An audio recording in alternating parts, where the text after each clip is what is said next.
Hello everyone and welcome. This is hopefully your most enjoyable part of the day. You've been tuning into the sports and all that matters entertainment for today. I'm Andrew Collins. I'm from Mailman, the CEO of our company. I am delighted to be joined by the one, the only Robert Klein, CEO of Bundesliga International. Robert, how you doing? Doing great. It's great to be here as well, and looking forward to it. Hopefully we can finish with a bang. I understand with the last session, so let's wake some people up. Yeah, let's make a good. No, I'm going to try limit my easy questions for you, Robert, because I know you just love a real curly question. Is that right? That's fine. I'm not expecting anything less. Let's do this. Very good. You look like you're at home. Are you guys still on lockdown where you are? And do you want to tell us where you are now? Yeah, so actually I am at home in Salzburg. We're not on lockdown, but we do have still a home office policy. So some days at home, some days at work. You know my office is in Frankfurt normally, and I'm pretty much there Monday to Thursday. And yeah, right now you're seeing the inside of our houses. This is one of the few advantages of COVID, is that you can go into people's homes and lives and have a little look around. Absolutely, and I'm live from my kid's toy room. So is there anything better than that? Let's kick it off. I just want to, well, I know we've only got limited time. We're going to talk for about 30 minutes, hopefully maybe just a bit more than that. You've had what a wild last 6 months for you, not only just in your role, but also tackling a number of broadcast transitions, expansion opportunity. Even just today, I saw an announcement, which we'll touch on later in the conversation. What's sort of been the most challenging aspect for you in your role over the past 6 months, navigating a COVID period, being the first league back on air? Did that present a lot of challenges for you in negotiating different rights and expectations from broadcasters? How are you sort of managing that? I mean, it's been, as you said, it's been a roller coaster, and the DFL and our group were happy to take on the challenge, but also I'd say the risk, to be the first league back in May. We were effectively off for 2 months. An incredible amount of work went into getting us back to a position where we could play, albeit in empty stadiums. It was a huge, complex job. It needed a lot of German engineering, I would say, working with, of course, all the government, the local authorities, and then within the group, because on the one hand, you've got the medical concept, safety was super important, and then the next thing you've got is how do you then go and do production across all the stadium. We're lucky, as you know, at the DFL, we do as we'd like to call it, the whole value chain. So we are our own production unit. That's DFL Sportscast. So there was definitely efficiencies that come from the way we work. So that was a great thing to see. I'm in charge of pretty much everything that's outside of Germany when it comes to our commercial partners and broadcasters. And that in itself was okay. So immediately you're on the phone to all of your partners around the world. They say, how can you help us with the programming? What are we going to do? We've got these empty slots. There's no sports left. So we came up with a lot of alternative content. We did a Bundesliga home challenge, which was an esports challenge, which was brilliantly executed. There was a referees team for a bit of fun. There was players involved in it. There was even a DFL team. And we were getting over 2 million unique viewers per weekend. So we had to create content. We had to be on the move. And beyond that, Bundesliga International's got international offices. You're dealing with people who are going into lockdown at different times. Beijing was obviously the first, and then there was Singapore. Then they came to Europe. So there was just the management side of it, which, yeah, it was a challenge, but yeah, it depends how you react. I think, bad times are for good people. You may have heard that one. And we have a team of remarkable people. There were times when you were a bit low and so on, but mainly there was a really incredible positive energy, and we were able to transmit this to our partners, and we navigated it pretty well overall. And now we're making all sorts of learnings. Yeah, what was what's one sort of lesson that you underestimated, or what's an experience that you thought that really accelerated a lot quicker? Like we've seen in other industries where COVID has been an accelerant for a number of things. Probably the most dominant one being remote working is now the norm. But what in your business do you think that was coming, but COVID really accelerated, that you've now had to accept and go, okay, this is good, this is how it's going to be moving forward? Technology, absolutely. The use of technology, and whether it's on a office business level, or whether it's actually us using technology to be able to deliver things with partners. So one example, we started quite quickly doing a little bit what we're doing here, which was roundtables with players. And of course, journalists remote and so on. And when you've got a group of, like we did it in the US with Tyler Adams and Josh Sargent, there was basically 3 players. That format works incredibly well because they're actually a bit like here on screen, they're exchanging with one another. And if you've got half an hour, that's really powerful. And we were able to invite all the journalists. So that is something that we did for the first time, and we know that we will continue without a doubt going through. On the other hand, we were also closing contracts all around the world except for China and Europe, effectively. And that is a different kind of challenge, because yes, you can do certain things remotely, but we're talking about partners we've been in business with either for many, many years, we were looking to renew, or new partners. There you need the face-to-face. So yeah, the technology works, but certain limitations. Yeah, especially in Asia. I'll get to a bit more focused on Asia shortly. I mean, like, I know other commercial guys here in Singapore where it's very challenging building commercial value deals, where in Asia it's very much relationship driven, which are built over dinner, and so it certainly has limitations especially in this part of the world. Yeah. Go on. Go ahead. I was going to say, to that point about about the changes or the disruption, something that we saw with Bundesliga that I thought was quite impressive. It seemed to be a lot of your clubs were quite willing to embrace new formats to engage their fans in remote markets. So we saw like Dortmund doing a fantastic viewing party. They did a virtual tour of the club, and they did their kit launch in a virtual experience. Do you think those types of events are going to be the norm now too? Like, does a club really have to go on tour to really connect with their fans and make it a tentpole event now? Or do you think that we're going to see a lot more of this regardless of what happens with travel, that there'll be a lot more opening up, doing virtual events anyway as a way to engage their fans? Yeah, I mean, I don't know, I won't know 100% for sure, but I'd say it's going to be a mix. I mean, the clubs traveling and them going for the pre-seasons where they've got almost competitive games, should we say, and where they're actually engaging with their fans, whether it's in China or Singapore or Japan or Vietnam, where we've still got plans with the clubs to come. That, I think, needs to continue. Particularly, we talk about the engagement, and you can do a lot through virtual, but having the superstars and the clubs there is important, and I think will continue. And then in terms of virtual tours, but that should also carry on, because throughout the whole season you cannot have Dortmund, Schalke, Frankfurt, Werder Bremen, Bayern traveling. So then you've got another way of doing a touch point, and if it's executed well, then it will work. And there's virtual tours. I think the thing they like the most is, again, having interaction with the actual superstars. So I always thought, why don't we do more of like Skype diaries? Why don't we have more opportunities for the fans to engage that way? One of the reasons is because, well, we're talking professionals, highly paid, and they haven't got that much time. But actually, the clubs have seen, wow, there's a really big response here. We are, through the viewing figures, we are getting digitally sometimes 8, 10, 15 times the figures that we get on the weekend for matches just through a half-hour session. Yep. That speaks for itself, and the clubs are definitely looking at it much more actively. Yeah, I mean, we even saw BMG, Borussia Mönchengladbach, doing either a virtual office tour or some experience in China as well, in Shanghai, that had incredible viewership.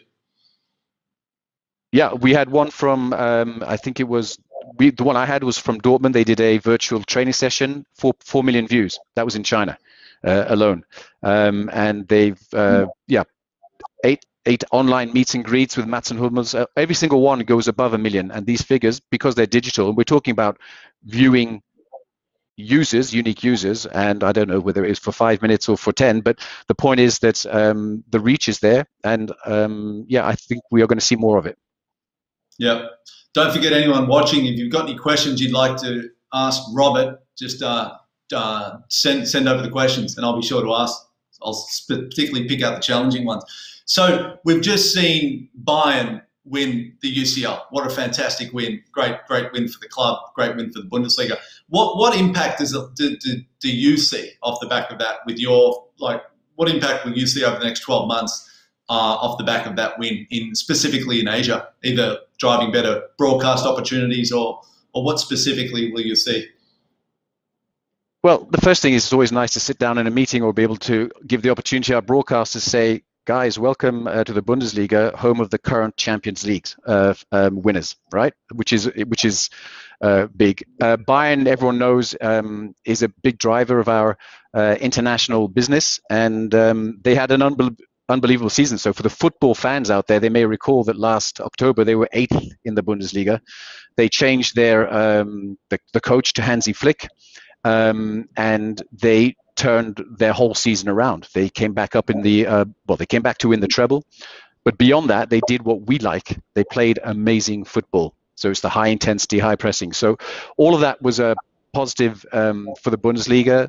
Leipzig getting to the semi-final is also cool. So you've got 2 teams in the semi-final. That was a great performance. Leipzig also playing under Nagelsmann some great football with a mix of their young youth and superstars. So the whole thing has been a good year for the Bundesliga, both nationally and internationally, and we want to now, continue doing that year in, year out.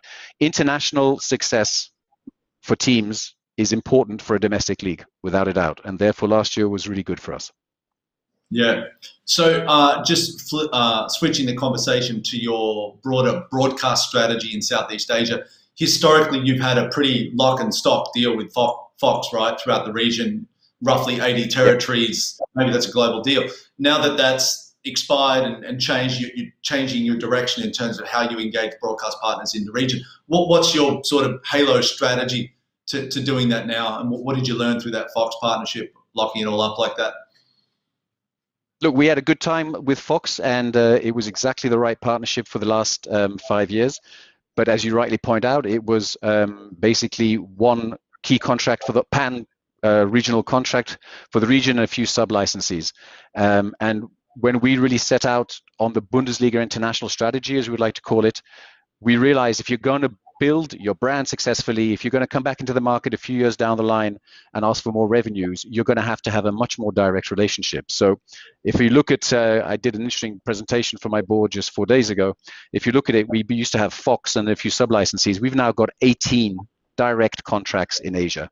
And all of those have been struck by ourselves and are being account managed by ourselves by either teams in Singapore that or in Beijing for China.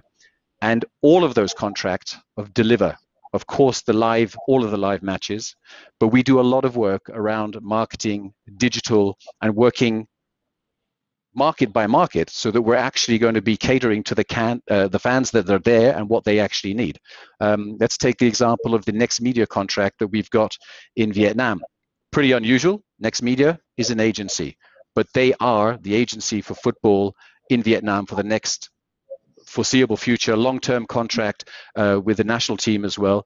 And we have already created a plan just in the first match days. When you go to Vietnam Football League matches, you've got advertising for the Bundesliga. We're already on buses in about 37 buses in the two main cities.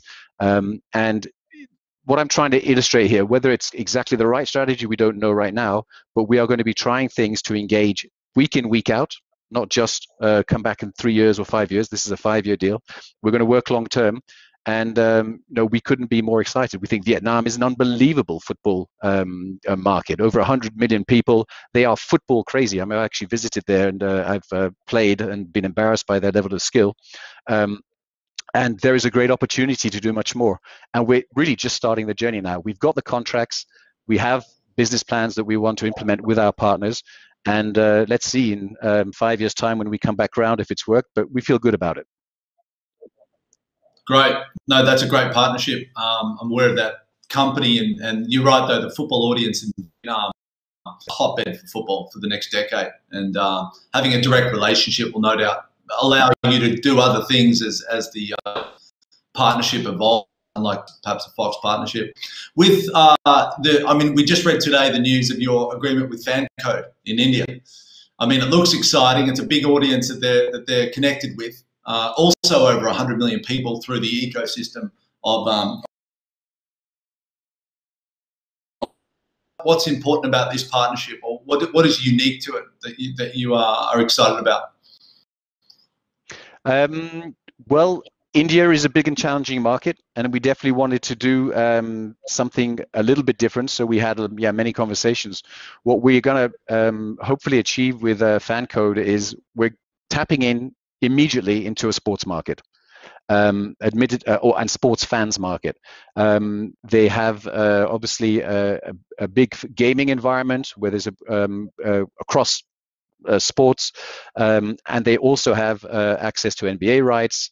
And we just spoke with them and felt that we would be able to work through their platforms using a lot of targeted and direct marketing, and be able to, through the live gaming, but also through, again, smaller snippets of content, get to the strategy that we want to try and deliver, which is to really identify those who are football fans, target them, and then with Bundesliga content, and then beyond that, start customizing down to player interest and to club interest. And they have an ecosystem that should allow us to do that. And so we couldn't be happier to start this journey and see where it goes.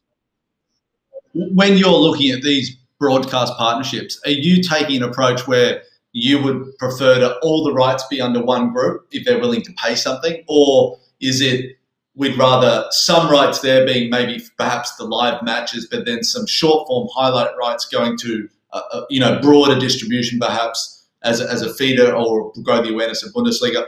Is there a sort of a fixed ideal strategy that you like to play, or is it each market by market you really just have to get in there and go, okay, what's best for our brand, and then the economics? You have to weigh up both. What's your approach? Yeah, it's definitely market by market, but it's the eternal question, right? It's going to be the reach versus the revenue. In the end, we're representing the clubs, and the clubs would like to see growth in revenue.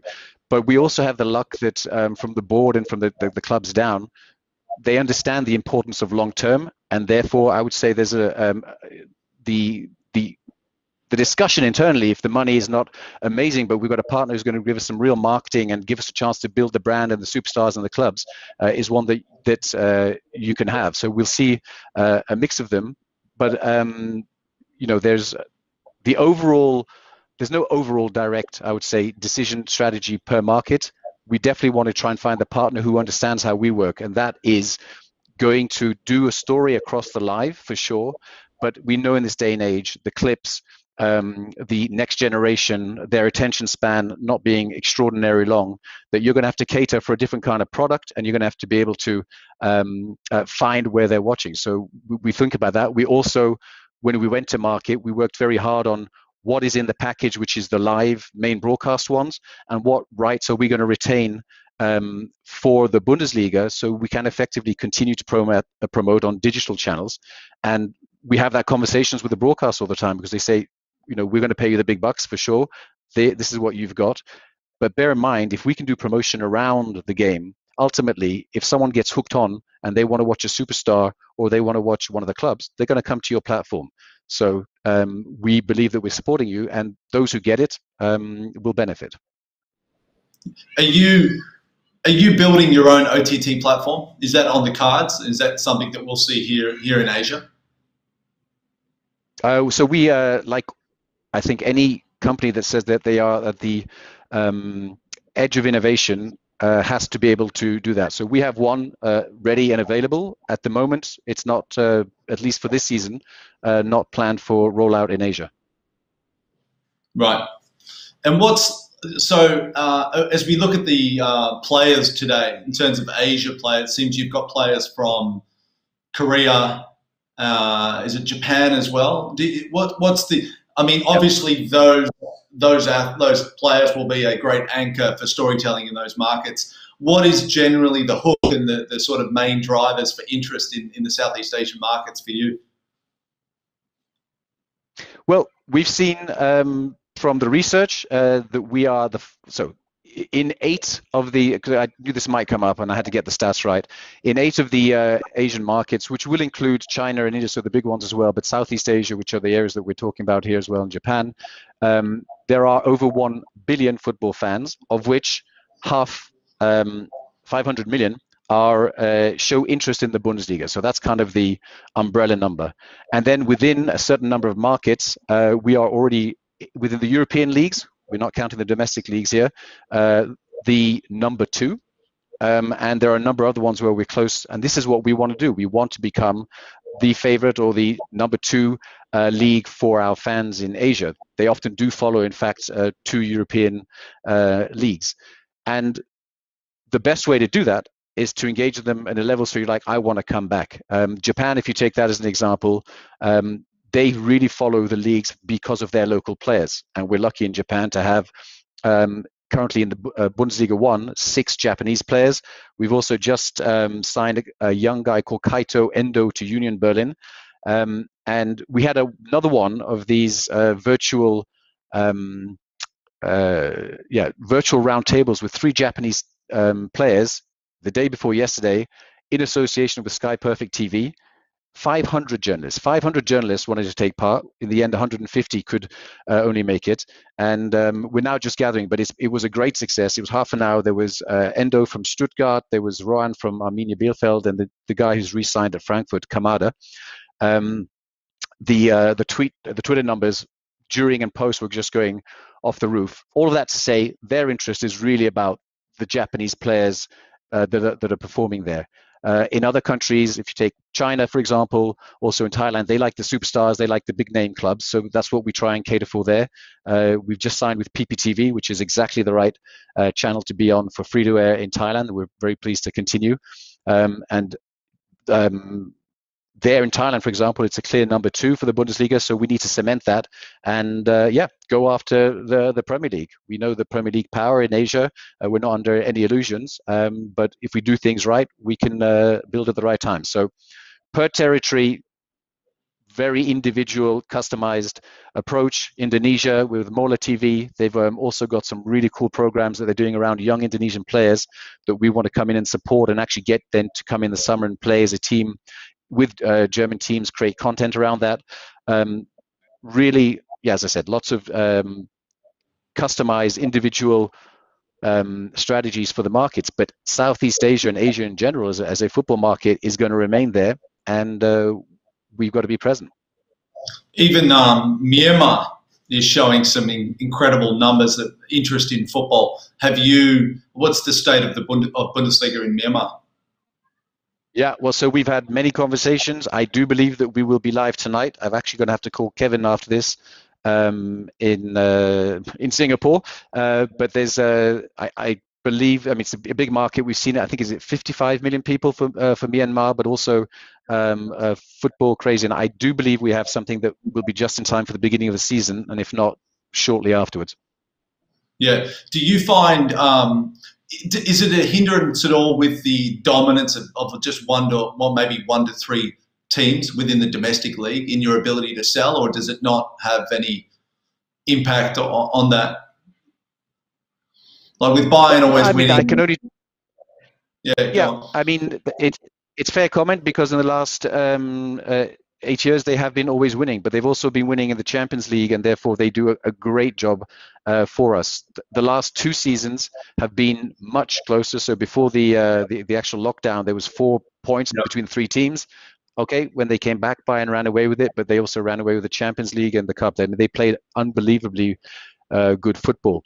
Dortmund is always there and building stronger and stronger this year, looking great with their mix of youngsters and stars. Haaland is going to be unbelievable. Sancho's there. They've got the new other English guy, Bellingham. And of course, they've got the Rolls Royce, as they like to call him. And Leipzig is beginning to show strength and depth, year in, year out. BMG, as you just call them, Mönchengladbach, will also be there, and we need them internationally because it's a difficult name to pronounce, and therefore there's always a good story around that. And so I think the league overall, they're pushing Bayern more and more because Bayern is consistently strong. So we can do it. I have not seen, and certainly in the conversations I have, most leagues have got a number of teams that are sort of leading, but the overall enthusiasm for the Bundesliga, and even when we're playing games without the top 4 teams, the style of football, which has been recognized with the young coaches, fast pace, more goals than any other league, obviously amazing attendances, and we look forward to having our fans back as soon as possible. People are really enjoying it, and we need to keep getting it in front of more and more people, youngsters, and do it in a fun way, and then we'll be on our way.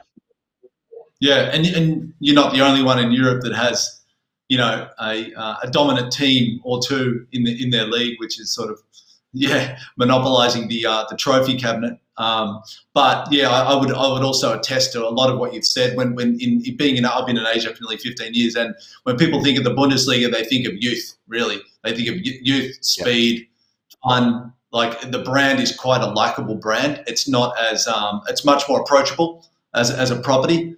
And I think as an organisation that takes a lot on, like you have your own production team, you have your own digital companies, you do a lot yourself, that you're able to have a lot more control on the style, the look, the feel of the production, and then work better with the broadcast partners at providing better shoulder content, whatever that may be. Is that a big part of your sell when you're coming in here? It's exactly that. I mean, honestly, it's whether it's the Bundesliga football or any other sport, it's the future of how partnerships and business relationships have to be done, because we are talking to media partners. The speed of which the landscape is changing is high, and therefore, whether it's the platforms, types of content, you need to be able to converse with them like a media company, saying you understand their issues, their problems, their challenges, because we have the same ones. And then secondly, deliver solutions. And the one is the live is still going to stay and will always stay important, because fans don't want to watch the game, thank God, 2 hours later. Otherwise, that would have an impact on the fees. But when you can come along, as we have done, and say, this is what we've got here, we're going to, as you said, shoulder content, digital content, broken down to the different social platforms. By the way, is Facebook big in Vietnam, or is there one local version which is better? Okay, then let's look at that. And we have these conversations, and then we can deliver. Then I believe it. And I mean, you are from a digital platform fully understanding company, and you see the power of that. And if you do it year in, year out, not just for 1 year, but over a 3 to 5 year contract, I believe we will see the rewards in that time, because we're all going to grow. Yeah, absolutely, and we look forward to seeing a lot more Southeast Asian players too coming through those. Hopefully, some of the youth systems too in Germany, which you're world famous for. Just moving over to China, it's been a pretty public. I wouldn't use the word spat, but let's say departing of ways with PP Sports and the EPL. Has this been somewhat? Has it been good for you now that they're out? You're the biggest house in town there. You're the best party in town over there at PP Sport. Well, look, we hope to be. Honestly, if that's what we can be. I mean, Bundesliga in China, as you know, has been strong, and we have worked together there, and hopefully we'll work again in the future. It was because we had a very strong foundation of over 23 years with the free-to-air, with CCTV, and our base is there, and that was shown already even when we were with the EPL on PPTV in terms of the numbers that we were getting out for our matches behind paywalls and without. On top of which, we were already doing in China a lot of the digital work with you guys as well to build the base around on the right channels, Baidu, Weibo, and so on. For the EPL, you know, they've got to choose their route. We remain with PPTV. We're going to be there this evening, and you know, if it means that we got a little bit more attention, we'll take it. We wish EPL all the best, and we do what we can with PPTV. Yeah, well, you know, I wish you all the best too. I know a lot of the fans that we were watching the commentary, I hear from my China team, were like begging the Bundesliga not to go. So it seemed to be the fans in China on PPTV, or PP Sports as they're now known, were rallying for you not to leave, which was good. Well, the good news is we're there. Yeah, absolutely. Well, I think we've almost covered most parts of Asia and also touched on China. I've got a little time left. I might just like leave you with a couple of questions for you to think about. In terms of the future, what do you think will be different about the Bundesliga in, say, 5 years for Southeast Asia specifically? Like, what do you think will be the most disruptive change, either by distribution, access to content, events? Where do you think? What are your sort of big tentpole vision of what you would like to see in this market? I sincerely hope that the clubs are going to keep coming and more regularly, and that we can actually get. It will not be season games, as we've already said. The Bundesliga will not take season games outside of Germany, but to have a proper competitive event, which would, and we're working on these concepts, where we would have 2 Bundesliga clubs ideally, and then 2 local clubs, whether we are going to be in Indonesia or Singapore, whatever. To build and make that a regular occurrence. That's the one thing. I think, without a doubt, digital content delivery and understanding that, and coming more localized and customized. We've already started on that route. That route is going to continue, because you want to be able to speak to the fans in their language. And the partners we've got here they've understood it. They've been asking for it, but we can also work with them on that. And then beyond that, our hope is, you know, the growth of football generally, but yeah, the Bundesliga, so that we are, you know, cementing ourselves in the minds of the fans for the right reasons, but also finding programs that we can do that also support the local football. Vietnam, again, as an example, Mola, Indonesia, some plans in India, China for sure.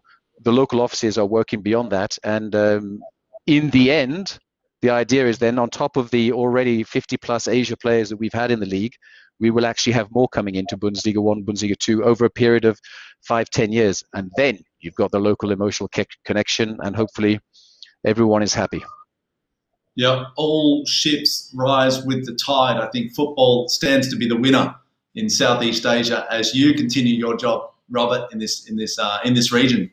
Thank you very much for joining me, and I hope everyone watching enjoyed it. Robert, you look sharp. You still look young. You look younger than the day you first started in the role, so I don't know how you're doing it. But I wish you all the best moving forward. Thank you for today. Well, thank you, Andrew. It's always a pleasure, and I hope all of you guys take care, stay safe, and that we get back to stadiums with fans soon, and also get to travel so we can come and see our friends in Asia. Looking forward to it. Great stuff.